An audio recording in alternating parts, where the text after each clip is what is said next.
Hi everybody. Today I would like to talk about a massive new development in the Marina district in San Francisco.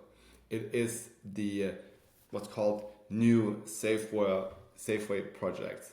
Basically, the vision is to transform this Safeway, which is owned by Albertson, into this massive development.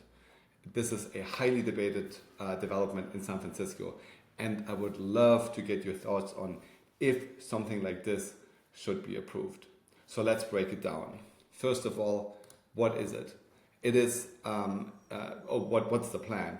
850 units, 86 affordable units, and it's 22 and 18 stories high, which is massive for a neighborhood where the average height restriction is 45 feet, which is 3 to 4 stories right now.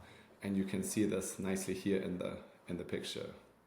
Okay, so how did we get here? How is that even a possibility? And the answer is, it is because of state intervention. Basically, what has happened in the past, cities like San Francisco have been very sparse to approve developments in their city for different reasons. There's a big housing shortage in California, and as a result, California has passed a couple of laws which basically overrides local zoning and local laws when it comes to housing approval. Specifically, SB 333, which basically states a city cannot change the playing field after a plan has been submitted, as well as AB 2011. And that is a big one because it makes the review ministerial versus discretionary. So the context here is a lot of larger developments in San Francisco in the past needed the approval from the board of supervisors and the mayor.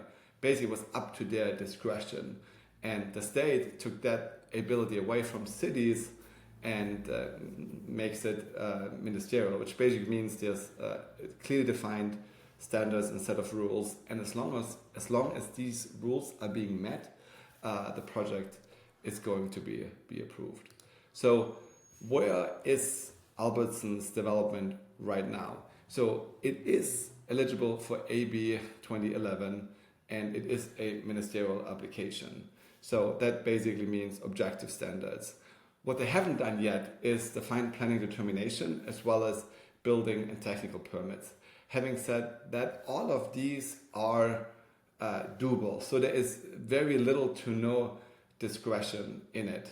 The only other piece they will need is the business case. And a development like this, my expectation would be it's probably going to cost over $1 billion to pull it off. 850 plus units, plus you need massive excavations, seismic, and all of that. But in exchange, you have it's a prime location, and you'll have 850 units that can be rented out or sold for prime dollars. So, what can't the city do? Why can't the city just say no? In the past, the city could say no based on views, shadow, characteristics, and all of that. So this is no longer an option for the city, and based on state law, it is even unlawful for the city to do that. So now that I've shared this quick overview of why this development will likely get approved, would love to get your thoughts. Is this something that should happen in a city like San Francisco? And the one other caveat I'd like to throw out there, there's always the option to sue the developer for something.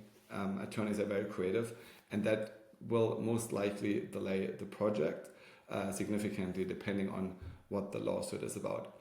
Would love to get your thoughts. Thanks so much for your time.